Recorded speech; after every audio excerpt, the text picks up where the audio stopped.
क्या मुख्यमंत्री योगी आदित्यनाथ की कुर्सी फिर से खतरे में आ गई है?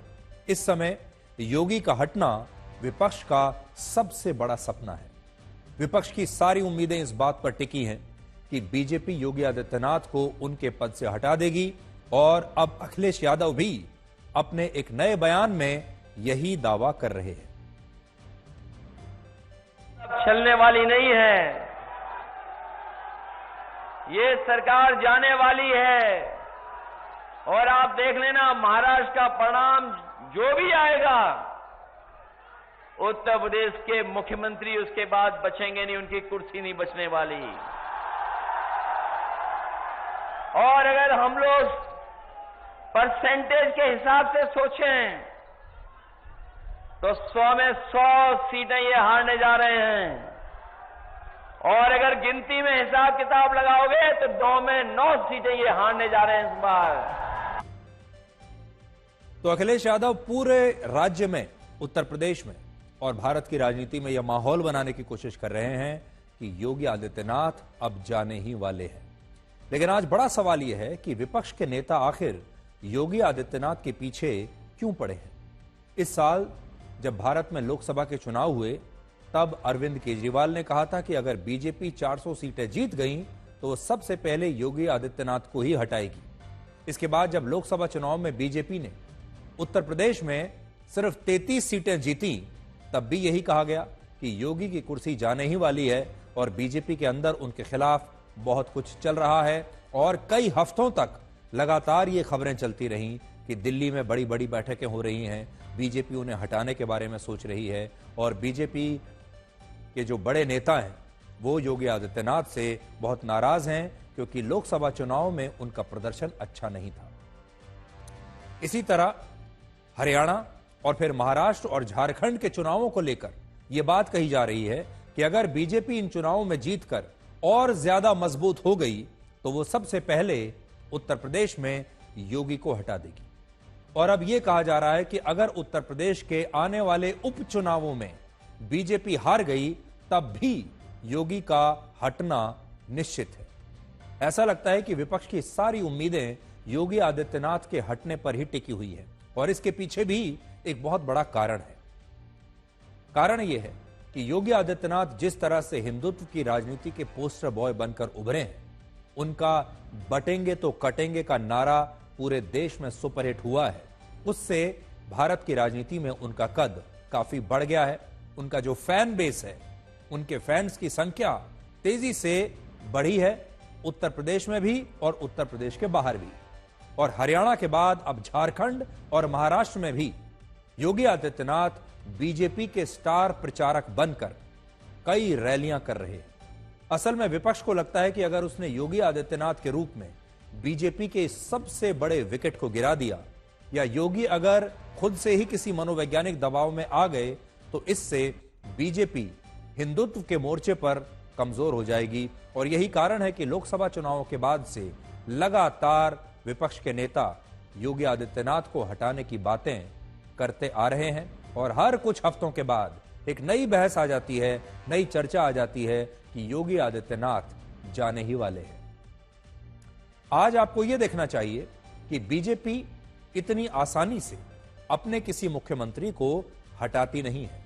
अगर आप बीजेपी का पूरा ट्रैक रिकॉर्ड देखें, खुद प्रधानमंत्री मोदी 13 वर्षों तक लगातार गुजरात के मुख्यमंत्री रहे, शिवराज सिंह चौहान लगभग 17 वर्षों तक मध्य प्रदेश के मुख्यमंत्री रहे, वसुंधरा राजे 10 वर्षों तक राजस्थान के मुख्यमंत्री रही, रमन सिंह 15 वर्षों तक छत्तीसगढ़ के मुख्यमंत्री रहे, मनोहर लाल खट्टर 9 वर्षों तक हरियाणा के मुख्यमंत्री रहे।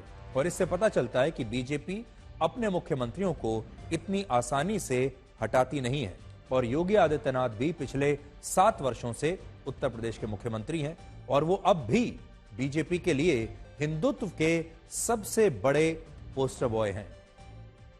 बीजेपी ने अपने उन्हीं मुख्यमंत्रियों को अब तक हटाया है जब उनके राज्य में या तो उनके खिलाफ एक मजबूत एंटी इनकम्बेंसी की लहर होती है या फिर वो मुख्यमंत्री खुद ही चुनाव में हार जाते हैं। अब आपको एक ऐसी कहानी सुनाएंगे, एक ऐसे व्यक्ति के बारे में बताएंगे जिसकी चर्चा पूरे देश में हो रही है और पूरी दुनिया में हो रही है। भारत का एक बहुत बड़ा वर्ग डोनाल्ड ट्रंप के चुनाव जीतने से बड़ा खुश है और भारत में प्रधानमंत्री मोदी और बीजेपी के जो समर्थक हैं, जो खुद को राष्ट्रवादी कहते हैं, वो इस तरह से ट्रंप की जीत का जश्न मना रहे हैं जैसे उनका अपना कोई नेता अमेरिका का चुनाव जीत गया हो। लेकिन अब ट्रंप के बाद अमेरिका की सरकार में एक ऐसा नया किरदार आया है जिसके बारे में जानकर हमारे देश के बहुत सारे लोगों को बड़ी खुशी भी हो रही है और गर्व भी हो रहा होगा। डोनाल्ड ट्रंप ने 43 वर्ष की तुलसी गबार्ड को अमेरिका का नया इंटेलिजेंस चीफ नियुक्त किया है। तुलसी गबार्ड खुद को भगवान श्री कृष्ण की सबसे बड़ी भक्त बताती हैं। उनका नाम तो तुलसी है ही, वो श्री कृष्ण की भक्त भी हैं और वर्ष 2013 में जब वो पहली बार अमेरिका के हाउस ऑफ रिप्रेजेंटेटिव्स की सदस्य बनी थी, तब उन्होंने गीता पर हाथ रखकर शपथ ली थी और वो ऐसा करने वाली अमेरिका की पहली नेता थी। भारत के बहुत सारे लोगों को ऐसा लगता है कि तुलसी गबार्ड भारतीय मूल की है और उनके पृष्ठभूमि जो है वो भारत से है, जबकि ये बात सही नहीं है। तुलसी गबार्ड ना तो भारतीय मूल की हैं और ना ही उनकी पृष्ठभूमि भारत से है। तुलसी गबार्ड के माता पिता कैथोलिक क्रिश्चियन हैं और शुरुआत में उनका हिंदू धर्म से दूर दूर तक कोई संबंध नहीं था, भारत से भी कोई संबंध नहीं था। वर्ष 1970 में वो उस समय हिंदू धर्म से प्रभावित हुए जब अमेरिका समेत पूरी दुनिया में एक भक्ति आंदोलन अपने चरम पर था और इसका नाम था हरे कृष्ण आंदोलन। और इस भक्ति आंदोलन को इस्कॉन नाम की संस्था चला रही थी और इसी से प्रभावित होकर तुलसी गबार्ड की मां कैरल गबार्ड देवहूति दासी बन गई और उनके पति माइक गबार्ड कृष्णा कथा दास बन गए। यानी उन दोनों ने ही अपने नाम बदल लिए और हिंदू नाम रख लिए और हिंदू धर्म को अपना लिया और ये नाम बोलचाल में उनके लिए इस्तेमाल होते थे। माइक गबार्ड अमेरिका में सेनेट के भी सदस्य बने और उन्होंने अपने 5 बच्चों के नाम हिंदू धर्म पर रखे, हिंदू धर्म के हिसाब से रखे। अब तुलसी गबार्ड के जो भाई बहन हैं उनके नाम सुनिए। इनमें तुलसी के माता पिता ने अपने सबसे बड़े बेटे का नाम भक्ति रखा, दूसरे बेटे का नाम नारायण रखा, तीसरे का नाम जय रखा, बड़ी बेटी का नाम उन्होंने तुलसी रखा जो तुलसी गबार्ड है और यह नाम भी देवी तुलसी से लिया गया जिनका विवाह भगवान विष्णु से हुआ था और भगवान विष्णु ने ही भगवान कृष्ण के रूप में 8वां अवतार लिया था और इसीलिए तुलसी गबार्ड भगवान कृष्ण की बहुत बड़ी भक्त है। तुलसी गबार्ड की छोटी बहन का नाम वृंदावन है और यह नाम भारत के उसी वृंदावन शहर से लिया गया है जहां भगवान श्री कृष्ण ने अपना बचपन बिताया था। तो सोचिए, पूरे परिवार के जो नाम हैं वो हिंदू धर्म और हिंदू संस्कृति पर रखे गए हैं। पूरे परिवार को जरा मैं आपको बड़ी स्क्रीन पर दिखाता हूं, जरा देखिए। नारायण, वृंदावन, भक्ति, जय, तुलसी, ये उनके नाम हैं। आज हमने आपके लिए तुलसी गबार्ड के 2 बड़े निराले वीडियो निकाले हैं, जिनमें पहला वीडियो 11 साल पुराना है जब उन्होंने वर्ष 2013 में गीता पर हाथ रखकर शपथ ली थी और दूसरा वीडियो उनकी कृष्ण भक्ति का है जिसमें वो इतनी लीन हो जाती हैं कि उनके आसपास का सारा वातावरण ही कृष्णमय बन जाता है। आप भी जरा इन 2 वीडियोस को आज देखिए। तो अब आप जरा सोचिए, तुलसी नाम की यह महिला जो हिंदू धर्म को मानती हैं, हिंदू धर्म को फॉलो करती हैं, भगवान श्री कृष्ण की बहुत बड़ी भक्त हैं, भारतीय परिधान पहनती हैं, वो अमेरिका की नई इंटेलिजेंस चीफ है। तुलसी गबार्ड की कहानी ऐसी है कि आपको यही लगेगा कि जैसे आप कोई हॉलीवुड की फिल्म देख रहे हैं। तुलसी गबार्ड ने अपने करियर की शुरुआत राजनीति से की थी और वो अमेरिका के एक राज्य की बहुत बड़ी नेता थी और सिर्फ 21 वर्ष की उम्र में ही वो हाउस ऑफ रिप्रेजेंटेटिव बन गई थी। इसके बाद जब वर्ष 2001 में 9/11 का आतंकवादी हमला हुआ, तब उन्होंने देश की सुरक्षा के लिए राजनीति छोड़कर वहां की सेना ज्वाइन कर ली और वो आतंकवादियों का खात्मा करने के लिए वर्ष 2004 में इराक भी गई और वो सेना की मेडिकल टीम का हिस्सा थी। तुलसी गबार्ड माथे पर बिंदी लगाती हैं, लेकिन गोलियां भी चलाती हैं, युद्ध क्षेत्र में लड़ती भी हैं, राजनीति भी करती हैं और उन्होंने वर्ष 2020 में अमेरिका में राष्ट्रपति पद की उम्मीदवार बनने के लिए वहां की प्राइमरी का भी चुनाव लड़ा था और वर्ष 2022 तक वो डेमोक्रेटिक पार्टी की सदस्य थी। लेकिन आज रिपब्लिकन पार्टी के नेता डोनाल्ड ट्रंप ने उन्हें अमेरिका का इंटेलिजेंस चीफ नियुक्त किया है और आज जब आप तुलसी गबार्ड के ये वीडियो देखेंगे तो आपको पता चलेगा कि तुलसी गबार्ड भक्ति की तरह शक्ति में भी अद्भुत है। ये जो अभी आपने तस्वीरें देखी, ये आपको ऐसा लग रहा होगा जैसे आप कोई हॉलीवुड की फिल्म देख रहे हैं जिसमें कोई आप किसी सीक्रेट एजेंट को देख रहे हैं। आपने ऐसी बहुत सारी फिल्में देखी होंगी जिसमें सीक्रेट एजेंट्स को दिखाया जाता है कि वो कैसे ट्रेनिंग लेते हैं, वो कितने रफ और टफ होते हैं और खास तौर पर जो महिला सीक्रेट एजेंट्स होती हैं उन पर भी आपने न जाने कितनी वेब सीरीज देखी होंगी, कितनी फिल्में आपने देखी होंगी और उन सब में आपको ऐसे ही किरदार नजर आए होंगे जैसा तुलसी गबार्ड का किरदार है। फर्क बस इतना है कि वो सारे किरदार एक्टर्स निभाते हैं जो फिल्मों में ये सब काम करते हैं, एक्टिंग करते हैं, लेकिन तुलसी गबार्ड जो है वो असल जिंदगी की असली किरदार हैं और एक हिंदू धर्म को मानने वाली महिला के दो रूप आज आप देख सकते हैं।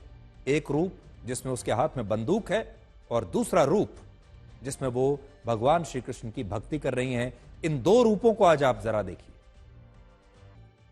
तो हिंदू धर्म को मानने वाली एक महिला के दो रूप देखकर आज भारत की हर महिला गर्वान्वित महसूस कर रही होगी।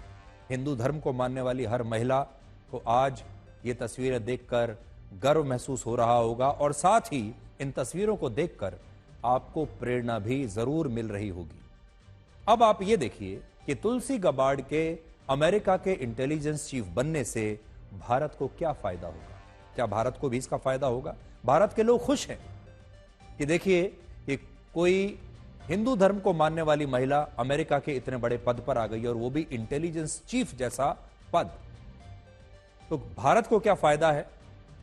पहला, अमेरिका में जो बाइडेन के प्रशासन में खालिस्तानी समर्थक पन्नू को बचाने के लिए भारत के एक पूर्व आर्मी ऑफिसर और राष्ट्रीय सुरक्षा सलाहकार अजीत डोवल के खिलाफ मुकदमा दर्ज हुआ था, लेकिन अब ट्रंप की सरकार में यह स्थिति संभवतः बदल जाएगी और इंटेलिजेंस चीफ जब ऐसा बनेगा जो भारत के प्रति नफरत नहीं रखता, भारत के खिलाफ नहीं है, तब भारत को जरूर उसका फायदा होगा। दूसरा, कनाडा के मोर्चे पर भी अब भारत को अमेरिका का समर्थन जरूर मिलेगा। आपने देखा होगा कनाडा में कनाडा की सरकार जिस तरह से खालिस्तानी समर्थकों का समर्थन कर रही है, वहां हिंदुओं का दमन हो रहा है, वहां पर भारत विरोधी प्रोटेस्ट चल रहे हैं और उस सब का साथ कनाडा दे रहा है और कनाडा भारत पर तरह तरह के आरोप लगा रहा है। ऐसे मामले में अब अमेरिका का समर्थन कनाडा को उतना नहीं रहेगा जितना जो बाइडेन के समय रहता था। तीसरा, फाइव आइज देशों में जब अमेरिका की एक आंख खुद तुलसी गबार्ड की होगी और भारत के खिलाफ अमेरिका में जो माहौल बना है वो भी खत्म हो जाएगा। और चौथी बात, आप ये देखिए कि इस समय प्रधानमंत्री मोदी कितनी अच्छी स्थिति में है कि अमेरिका के राष्ट्रपति उनके दोस्त हैं, रशिया के राष्ट्रपति पुतिन भी उनके दोस्त हैं और अब चीन से भी भारत ने समझौता कर लिया है और अमेरिका में जो प्रशासन आ रहा है उसमें जो महत्वपूर्ण पदों पर जो लोग आ रहे हैं वो सारे लोग ऐसे हैं जो भारत के प्रति बहुत नर्म रवैया रखते हैं और भारत के दोस्त माने जाते हैं, जिसमें तुलसी गबार्ड एक बहुत बड़ी भूमिका में आ सकती हैं क्योंकि वो इंटेलिजेंस चीफ हैं। और जैसा मैंने आपको कहा, ये जो फाइव आइज हैं ये वही तो हैं 5 देश दुनिया के बड़े बड़े जो आपस में इंटेलिजेंस शेयर करते हैं। और अगर अमेरिका जैसे देश में तुलसी गबार्ड जैसा व्यक्ति, जैसी महिला अगर इंटेलिजेंस चीफ है तो भारत को एक अलग नजरिए से भी देखेंगी और भारत की मदद करने की कोशिश भी करेंगी। ट्रंप ने मार्क रूबियो को अमेरिका का अगला विदेश मंत्री बनाया है और वो भी भारत के समर्थक माने जाते हैं और उन्होंने भारत के साथ मिलकर पहले काम भी किया है। इसके अलावा ट्रंप ने इलॉन मस्क के साथ विवेक रामास्वामी को भी डिपार्टमेंट ऑफ गवर्नमेंट एफिशिएंसी का हेड बनाया है। विवेक रामास्वामी भी भारतीय मूल के नेता माने जाते हैं और इस बार ट्रंप की सरकार में उपराष्ट्रपति जेडी वांस होंगे, जिनकी पत्नी भी भारतीय मूल की हैं और उनकी पत्नी हिंदू हैं और उनका नाम है उषा वांस। इससे आप समझ सकते हैं कि इस बार अमेरिका में बात ही कुछ अलग है। इस बार ट्रंप की टीम में भारत के समर्थक भरे हुए हैं और इससे भारत को वैश्विक स्तर पर काफी फायदा हो सकता है। तो आपको यह बताएंगे कि क्या रशिया और यूक्रेन का युद्ध दुनिया में तीसरे विश्व युद्ध का कारण भी बन सकता है अगर इस युद्ध को रोका नहीं गया तो। दूसरे विश्व युद्ध के बाद ऐसा पहली बार हुआ है जब दो देशों के प्रत्यक्ष युद्ध में किसी तीसरे देश की सेना खुलकर शामिल हुई है और इस तीसरे देश का नाम है उत्तर कोरिया। उत्तर कोरिया ने अपने 10,000 सैनिकों की फौज रशिया भेजी है और अब रशिया ने इन 10,000 सैनिकों की मदद से यूक्रेन की सेना पर एक बहुत बड़ा हमला करने की योजना बनाई है। रशिया के जिस कुर्स्क क्षेत्र पर यूक्रेन की सेना का कब्जा है, उस क्षेत्र को आजाद कराने के लिए रशिया के 50,000 सैनिक उत्तर कोरिया के 10,000 सैनिकों के साथ यूक्रेन पर किसी भी वक्त एक बड़ा हमला कर सकते हैं। तो अब आप देखिए, यह बहुत बड़ी बात है कि यह लड़ाई है यूक्रेन और रशिया के बीच, जिसमें दोनों देशों की सेनाएं एक दूसरे से लड़ रही हैं। लेकिन उत्तर कोरिया की जो सेना है वो खुलेआम अब रशिया की सेना के साथ यूक्रेन की सेना के खिलाफ लड़ रही है। नेटो देशों ने चेतावनी दी है कि अगर यह हमला हुआ तो नेटो देशों की सेनाएं भी अप्रत्यक्ष रूप से इस युद्ध में उतर जाएंगी और अगर ऐसा हुआ तो दुनिया में तीसरे विश्व युद्ध की संभावना भी बन सकती है। क्योंकि वर्ष 1939 में जब दूसरा विश्व युद्ध हुआ था तब भी हालात कुछ ऐसे ही थे। उस समय जब जर्मनी और पोलैंड के बीच युद्ध हो रहा था तब ग्रेट ब्रिटेन और फ्रांस की सेनाएं पोलैंड की तरफ से इस युद्ध में शामिल हो गई थी और इसके बाद इस युद्ध ने पूरी दुनिया को अपनी चपेट में ले लिया था और अब भी कुछ ऐसा ही हो रहा है। पश्चिमी देशों का दावा है कि रशिया के राष्ट्रपति व्लादिमीर पुतिन और उत्तर कोरिया के supreme leader Kim Jong Un के बीच एक बहुत बड़ी डील हुई है और इस डील के तहत रशिया उत्तर कोरिया को न्यूक्लियर मिसाइल का सीक्रेट फॉर्मूला और टेक्नोलॉजी ट्रांसफर करेगा और इसके बदले में उत्तर कोरिया अपनी सेना को यूक्रेन में रशिया का समर्थन करने के लिए युद्ध के क्षेत्र में उतार देगा। यह भी डील हुई है कि रशिया उत्तर कोरिया के प्रत्येक सैनिक को युद्ध लड़ने के लिए हर महीने 1,70,000 रुपए का वेतन देगा और इससे उत्तर कोरिया की सरकार का खजाना भर सकता है। उत्तर कोरिया के नियमों के मुताबिक वहां के प्रत्येक सैनिक को जो 1,70,000 रुपए का मासिक वेतन रशिया की तरफ से मिलेगा, उसमें से 90% हिस्सा यानी 1,53,000 रुपए इन सैनिकों से उत्तर कोरिया की सरकार वापस ले लेगी और यह सारा पैसा किम जोंग उन के खजाने में जमा हो जाएगा। यानी उत्तर कोरिया के इन सैनिकों को यह युद्ध लड़ने के लिए सिर्फ 17,000 रुपए प्रति महीना मिलेंगे और यह 17,000 रुपए भी उनके लिए असल में बहुत ज्यादा है। वो तो इस पर भी बड़े खुश होंगे। पूरी दुनिया में उत्तर कोरिया इकलौता ऐसा देश है जहां प्रत्येक सैनिक का मासिक वेतन भारतीय रुपयों में आज भी 80 से 85 रुपए के बीच है।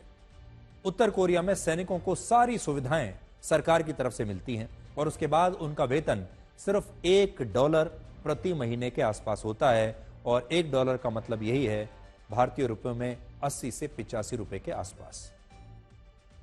अब उत्तर कोरिया के इन सैनिकों की मजबूरी यह है कि ये इस अन्याय के बाद भी रशिया में जाकर युद्ध लड़ने पर मजबूर है, क्योंकि वहां किम जोंग उन के आदेश को अंतिम आदेश माना जाता है और इसका उल्लंघन करने पर मौत की सजा दी जाती है।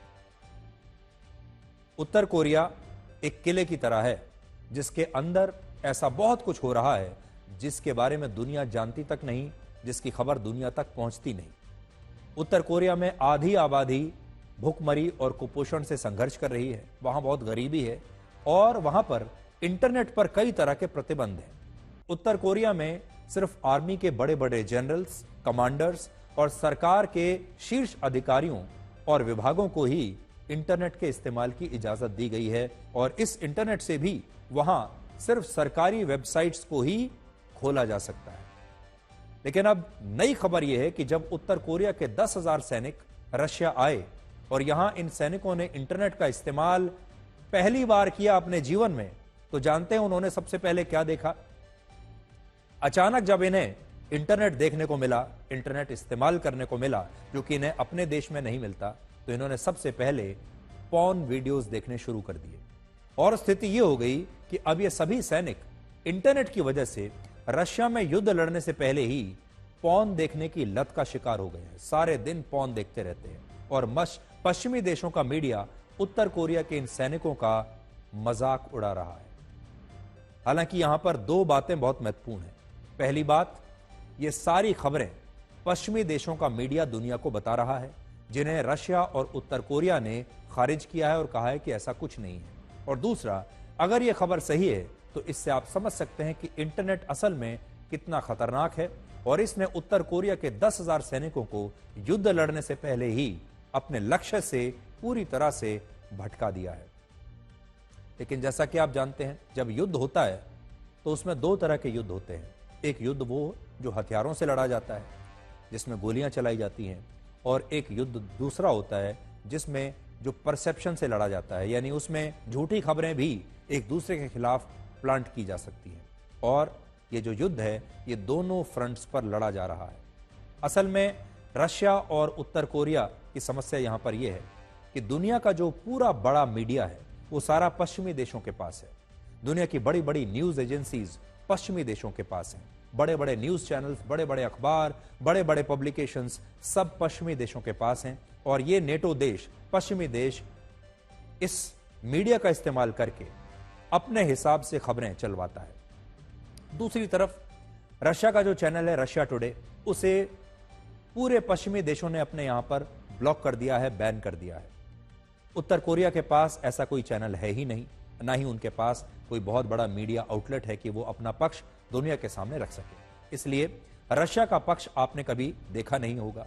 रशिया के पक्ष को पूरी तरह से ब्लॉक कर दिया गया है दुनिया के मीडिया द्वारा, और यही काम उत्तर कोरिया के साथ भी हो रहा है। इसलिए वीडियोस तो हमारे पास जरूर आए हैं जिसमें उत्तर कोरिया के सैनिक पॉर्न देखते हुए दिखते हैं, लेकिन क्या पूरी की पूरी सेना ही पॉर्न के नशे में डूबी हुई है, यह कहना अभी भी मुश्किल है। लेकिन पश्चिमी देशों का मीडिया यह खबर जरूर प्रसारित कर रहा है पूरी दुनिया में। इंटरनेट और मोबाइल फोन के इस खतरे को अब आप एक और नई खबर से समझिए कि इंटरनेट और मोबाइल फोन कितना खतरनाक हो सकता है। सोशल मीडिया जब बना था तो दुनिया को जोड़ने के लिए बना था, ताकि लोगों को एक दूसरे की सुध रहे, एक दूसरे के बारे में खबरें मिलती रहें। लेकिन धीरे धीरे इसने एक और रूप ले लिया। आज वर्ल्ड डायबिटीज डे है और आज हम आपको यह बताएंगे, आप भी सोच रहे होंगे कि डायबिटीज का स्मार्टफोन से क्या संबंध, इंटरनेट से क्या संबंध है। लेकिन डायबिटीज का आपके स्मार्टफोन और सोशल मीडिया से गहरा संबंध है और अब ये दोनों मिल चुके हैं। डायबिटीज और सोशल मीडिया का एक गठबंधन हो चुका है, डायबिटीज और स्मार्टफोन का एक गठबंधन हो चुका है, जिसके बारे में शायद आप जानते ही नहीं। आज हमें आपको यह बताते हुए बड़ा दुख हो रहा है कि दुनिया में डायबिटीज के 25.5% मरीज अकेले हमारे देश भारत में है, और भारत दुनिया में डायबिटीज की राजधानी यानी डायबिटीज की कैपिटल बन चुका है। डायबिटीज ने अगर सबसे ज्यादा किसी देश को मारा है तो वो है भारत। भारत में स्मार्टफोन के आने से पहले वर्ष 2000 में देश के 3 करोड़ 20 लाख लोगों को डायबिटीज थी, जो देश की आबादी का सिर्फ 3% था। लेकिन अब हमारे देश में 10 करोड़ लोगों को डायबिटीज है और 11 करोड़ लोग प्री डायबिटिक है, जो देश की आबादी का 15% हिस्सा है। इस ग्राफ को जरा ध्यान से आप देखिए, मैं बड़ी स्क्रीन पर इसको डाल देता हूं ताकि आप ठीक से समझ पाएंगे। अब आप देखिए, वर्ष 2000 में भारत की आबादी का सिर्फ 3% हिस्सा डायबिटीज का शिकार था, और धीरे धीरे देखिए कैसे बढ़ता चला गया। 4%, 5, फिर 6, फिर 6.5, फिर 7.3, और अब देखिए 10.1 करोड़ लोग इस समय डायबिटीज से पीड़ित हैं। इससे यह पता चलता है कि भारत में डायबिटीज के इस विस्फोट के पीछे मोबाइल फोन और सोशल मीडिया की एंट्री एक बहुत बड़ा कारण है। जब हमारे देश में इंटरनेट की एंट्री हुई और जब स्मार्टफोन की एंट्री हुई और फिर सोशल मीडिया की एंट्री हुई, आप देखेंगे उसके बाद से ही लगातार डायबिटीज भी बढ़ता चला गया। अमेरिका में हुई एक स्टडी के मुताबिक जिन लोगों का स्क्रीन टाइम प्रतिदिन 3 घंटे से ज्यादा होता है, उन्हें दूसरे लोगों की तुलना में टाइप 2 डायबिटीज होने का खतरा लगभग 11% ज्यादा होता है, 10.7% अगर हम प्रिसाइजली बताएं तो। स्मार्टफोन और सोशल मीडिया प्लेटफॉर्म्स लोगों को आलसी बना देते हैं और ऐसे लोगों की शारीरिक गतिविधि काफी सीमित हो जाती है, जिससे डायबिटीज होने का खतरा बहुत बढ़ जाता है। और इस समय हमारे देश में बिल्कुल यही हो रहा है। भारत में 70 करोड़ से ज्यादा लोगों के पास स्मार्टफोन्स हैं और भारत में लोगों का एवरेज स्क्रीन टाइम 7 घंटे है, जिससे आप समझ सकते हैं कि हमारे देश में डायबिटीज की बीमारी इतनी तेजी से क्यों बढ़ रही है। अगर हमारे देश में लोग एक दिन में 7 घंटे तक रील्स ही देखते रहते हैं, सोशल मीडिया ही देखते रहते हैं, व्हाट्सएप ही देखते रहते हैं, स्मार्टफोन पर ही अपना समय बिता देते हैं, तो सोचिए इस देश का क्या होगा। एक जमाने में भारत में डायबिटीज को अमीरों की बीमारी माना जाता था, लेकिन अब हमारे देश में गरीब और मध्यम वर्ग के लोगों को भी इस बीमारी ने जकड़ना शुरू कर दिया है। भारत में डायबिटीज के इलाज का सालाना खर्च 22,456 रुपए है, जबकि भारत में प्रति व्यक्ति आय 1,84,000 रुपए है। इसका मतलब यह हुआ कि अगर किसी व्यक्ति को यह बीमारी हो जाए, डायबिटीज हो जाए, तो उसे अपनी सालाना आय का 12% हिस्सा सिर्फ डायबिटीज के इलाज पर खर्च करना होगा। और यह खर्च इतना ज्यादा है कि हमारे देश में बहुत सारे लोग डायबिटीज का इलाज करते ही नहीं और इसके कारण फिर बाद में उन्हें हृदय रोग और किडनी से जुड़ी बीमारियां भी हो जाती हैं और फिर असमय मृत्यु हो जाती है। भारत में 13 करोड़ 30 लाख, चीन में 7 करोड़ 80 लाख, पाकिस्तान में 2 करोड़ 40 लाख, इंडोनेशिया में 1 करोड़ 80 लाख लोग ऐसे हैं जिन्हें डायबिटीज की बीमारी है, लेकिन वो अपनी गरीबी और दूसरे कारणों से कभी भी इसका कोई इलाज करवा नहीं पाते। आज अगर आपको डायबिटीज की इस बीमारी से बचना है तो आपको फास्ट फूड और जंक फूड भी तुरंत छोड़ना होगा, सोशल मीडिया पर अपने स्क्रीन टाइम को कम करना होगा और व्यायाम को अपने जीवन में सबसे ज्यादा स्थान देना होगा। और आखिर में आज वर्ल्ड डायबिटीज डे के मौके पर किसी ने लिखा है कि यह भी कैसा दौर है, जुबान में मिठास कम हो रही है लेकिन शरीर में शुगर बढ़ती जा रही है। अब आपको मध्य प्रदेश के एक गांव में लेकर चलते हैं, जहां कई परिवारों को सरकारी अधिकारियों ने कागजों पर संपूर्ण साक्षर घोषित कर दिया और इसके लिए इन्हें सरकार से पुरस्कार और प्रशस्ति पत्र के साथ खूब प्रशंसा भी मिली। लेकिन सच ये है कि इन परिवारों में आज भी कई लोग निरक्षर हैं। उस गांव में आज भी कई लोग ऐसे हैं जो लिख पढ़ नहीं सकते। इस गांव का नाम है खरगोन। ये गांव है खरगोन जिले का देवली गांव, जहां कई घरों की दीवारों पर संपूर्ण साक्षर लिख दिया गया, लेकिन वास्तव में इस गांव के बहुत सारे लोगों को यह भी नहीं पता कि उनकी दीवार पर आखिर लिखा क्या है, क्योंकि इन लोगों को लिखना और पढ़ना नहीं आता और वो हस्ताक्षर की जगह अब भी अंगूठा लगाते हैं। सरकारी अधिकारियों ने ऐसे कई लोगों को साक्षर किए बिना ही ये घोषणा कर दी कि अब इन घरों में कोई भी निरक्षर नहीं है और सबको अक्षर ज्ञान है, जबकि गांव के कई लोगों का कहना है कि उन्हें यह पता ही नहीं कि यह साक्षरता अभियान कब चला और कब हमारा पूरा परिवार संपूर्ण साक्षर हो गया। इस बारे में सरकार का कहना है कि इस पूरे गांव को संपूर्ण साक्षर घोषित नहीं किया गया था, बल्कि कुछ लोग पहले सर्वे के दौरान गांव से बाहर थे, इसलिए उनका पंजीकरण नहीं हो पाया। इसके बाद 8 घरों में फिर से सर्वेक्षण किया गया, जिसमें 5 लोग जिसमें से 5 निरक्षर पाए गए।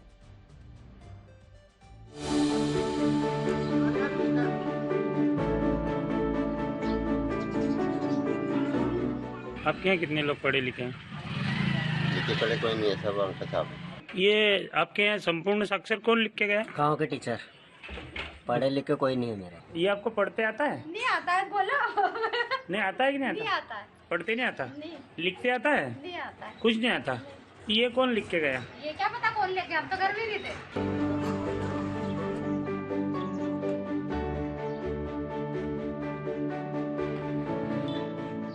आपके घर कितने लोग हैं अभी? अभी 7 7। आपको ये पढ़ते आता नहीं आता? नहीं आता। नहीं आता। पढ़े लिखे तो नहीं है और इन लोगों को इसकी जानकारी भी नहीं है कि ये किस बारे में लिखा है। आप पढ़े लिखे नहीं हो? नहीं। ये आपके बाहर तो इनने संपूर्ण साक्षर लिख दिया है घर के बाहर। तो ये कौन लिख गया ये हमको जानकारी नहीं है।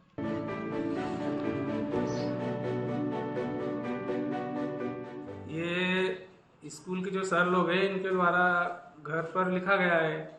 अच्छा, इस बारे में ग्राम पंचायत को कोई सूचना नहीं मिली। किसी प्रकार की कोई सूचना नहीं दी? नहीं, ये घर पर आए थे और मार्किंग कर गए थे। जो असाक्षर है उनको हम अभी एक चरण और बाकी है, उसमें हम साक्षर कर देंगे और उसका परीक्षण करा लेंगे और अगर कोई गलती है तो संबंधित पे कार्रवाई करेंगे। तो सरकारी काम में कई बार इस तरह की गलतियां हो जाती हैं और सरकारी अधिकारियों का कहना है कि जब हम ये सर्वे करने के लिए गए थे तो कुछ परिवार ऐसे थे जो कि बाहर गए हुए थे और उन्होंने फिर बाद में उन परिवारों को चिन्हित किया और फिर उन्हें दोबारा बुलाया गया और उनमें से कुछ घर और कुछ परिवार ऐसे निकले जो वाकई में इस सर्वे से बाहर थे। 2011 की जनगणना के मुताबिक भारत में 15 साल से ज्यादा उम्र के करीब 26 करोड़ लोग निरक्षर हैं, जो 15 साल से ज्यादा के हैं। इन लोगों को साक्षर करने के लिए सरकार कई तरह के अभियान चलाती है। केंद्र सरकार ने न्यू इंडिया लिटरेसी प्रोग्राम शुरू किया था, जिसे उल्लास कार्यक्रम भी कहते हैं। इसमें 15 साल से ज्यादा उम्र के निरक्षर लोगों को पढ़ना लिखना और संख्याओं को समझना सिखाया जाता है। 2022 से 2027 के बीच इस योजना का बजट 1038 करोड़ रुपए है। लेकिन हमारे सरकारी काम असल में ऐसे ही होते हैं और कई बार इस तरह की जो भूल होती है या आप ये भी कह लीजिए कि इस तरह की जो लापरवाही होती है उसकी वजह से सरकारों को कई बार इस तरह की स्थिति का सामना करना पड़ता है। अब हम आपको ये बताएंगे कि हमारे देश में साइबर अपराधी कैसे हर दिन और हर घंटे के साथ अपडेट होते जा रहे हैं। सरकार कदम तो उठाती है, लेकिन हमारे देश के जो साइबर अपराधी हैं वो सरकार से 1 कदम नहीं, 2 कदम नहीं, 10 कदम आगे हैं। इस समय भारत की साइबर पुलिस डिजिटल अरेस्ट की धोखाधड़ी के खिलाफ देश भर के लोगों को लगातार जागरूक कर रही है, विज्ञापन दे रही है, अलग अलग तरह के कैंपेन चला रही है। तब ऐसे में आप सोचते होंगे कि डिजिटल अरेस्ट से कैसे बचना है, सरकार यहां सोच रही है। लेकिन साइबर अपराधी, इससे पहले कि आप डिजिटल अरेस्ट के बारे में कुछ समझें और सोचें कि कैसे बचना है, साइबर अपराधी एक और नया फ्रॉड लेकर आए हैं। वो सरकार से भी बहुत आगे है। हमारे देश में 12 नवंबर से शादियों का नया सीजन शुरू हुआ है और इस दौरान लोगों को ठगने के लिए अब साइबर अपराधी शादियों के डिजिटल कार्ड्स को व्हाट्सएप पर भेजकर नया हथियार बना रहे हैं। हिमाचल प्रदेश की पुलिस का कहना है कि साइबर अपराधी व्हाट्सएप पर शादियों के डिजिटल कार्ड्स की एक ऐसी फाइल लोगों को भेज रहे हैं जिसे डाउनलोड करने से आपके मोबाइल फोन में एक मॉलवेयर वायरस आ जाता है और इस वायरस से साइबर अपराधी आपका पूरा डेटा चोरी करके आपके बैंक खातों को खाली कर सकते हैं। इसलिए अगर आपको किसी अज्ञात नंबर से व्हाट्सएप पर किसी शादी का कोई कार्ड आता है तो उस पर क्लिक ना करें और पहले यह चेक करें कि वो कार्ड किस नंबर से आया है और वो कार्ड क्या आपके किसी जान पहचान वाले ने भेजा है या किसी अनजान व्यक्ति ने आपको व्हाट्सएप पर शादी का यह निमंत्रण भेजा है।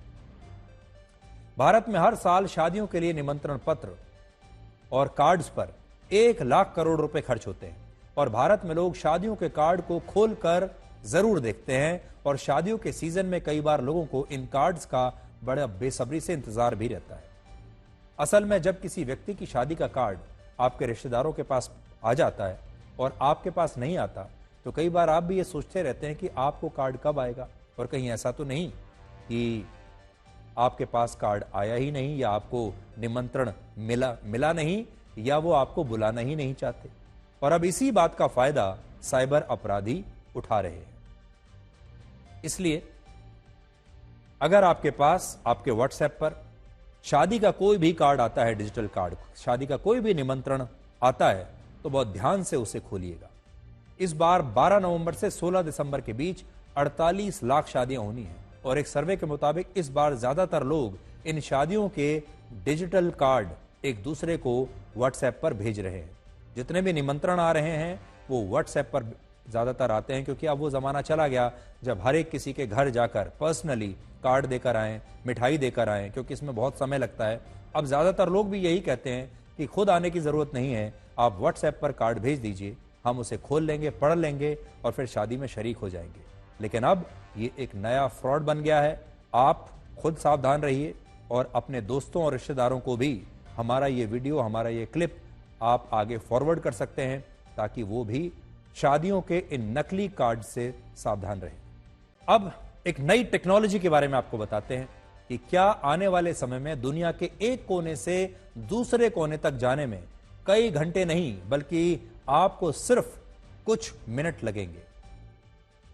इलॉन मस्क का दावा है कि आने वाले समय में स्टारशिप रॉकेट की मदद से लोग एक देश से दूसरे देश के बीच हजारों किलोमीटर लंबी दूरी को महज आधे से 1 घंटे में तय कर पाएंगे। इस समय जब आप कोई भी फ्लाइट लेते हैं, जैसे अमेरिका के न्यूयॉर्क से अगर आप चीन के शंघाई शहर की फ्लाइट लेते हैं, तो इन दोनों शहरों के बीच लगभग 12,000 किलोमीटर की दूरी को तय करने में इस समय 15 घंटे का समय लगता है अगर आप एक फ्लाइट से जाएं। लेकिन अगर स्टारशिप रॉकेट से अगर आप जाएं इसमें, तो इसमें सिर्फ 39 मिनट लगेंगे। इसी तरह दिल्ली से अमेरिका के सैन फ्रांसिस्को के बीच 16 घंटे की फ्लाइट सिर्फ 40 मिनट की रह जाएगी।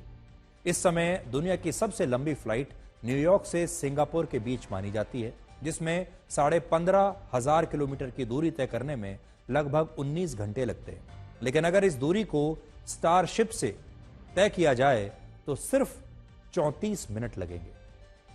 इस समय अभी तक दुनिया भर में ज्यादातर यात्री विमान अधिकतम 1000 किलोमीटर प्रति घंटे की रफ्तार से उड़ते हैं।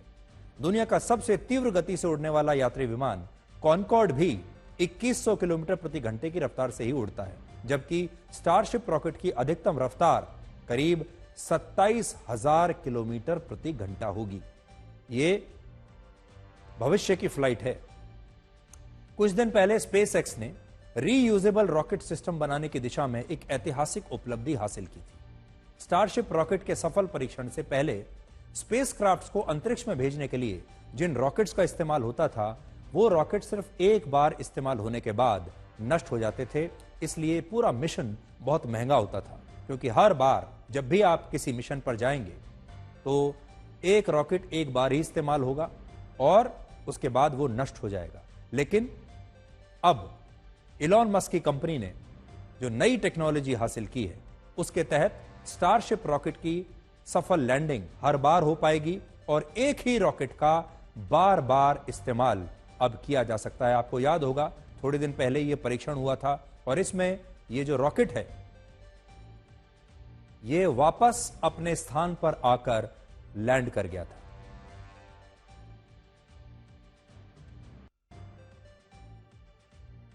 तो यहां आप देख सकते हैं, असल में जितने भी स्पेस मिशंस हैं उन सब में एक जो पुरानी टेक्नोलॉजी चल रही थी वो ये थी कि हर बार जब भी आप किसी रॉकेट का इस्तेमाल करेंगे उसे नष्ट होना होगा और आपको हर बार नए रॉकेट का इस्तेमाल करना होगा। लेकिन जो वीडियो भी हमने आपको दिखाया, जो पहले अभी आपको वीडियो दिखाया था, अगर आप इसी टेक्नोलॉजी के हिसाब से यात्री विमानों को एक रॉकेट के रूप में कन्वर्ट कर देंगे तो आप यात्री विमान नहीं बल्कि एक रॉकेट के जरिए दुनिया के एक हिस्से से दूसरे हिस्से तक जा पाएंगे और फिर उसमें घंटों नहीं बल्कि मिनटों का समय लगेगा। तो हो सकता है भविष्य के जो यात्री विमान हैं वो कुछ इस तरह के हों जैसा इस वीडियो में आप देख रहे हैं, और आप एक स्थान से दूसरे स्थान पर जहां आज 15 घंटे या 20 घंटे की फ्लाइट होती है वहां पर आप आधे घंटे में या 1 घंटे में ही पहुंच जाएं, अगर आप इस तरह की सुविधा से, इस तरह के नए यात्री विमान से उड़ते हैं। और हमेशा याद रखें, दान करने से पैसा जाता है, लक्ष्मी नहीं। घड़ी बंद करने से घड़ी बंद होती है, समय नहीं। और झूठ छुपाने से झूठ छुपता है, सच नहीं।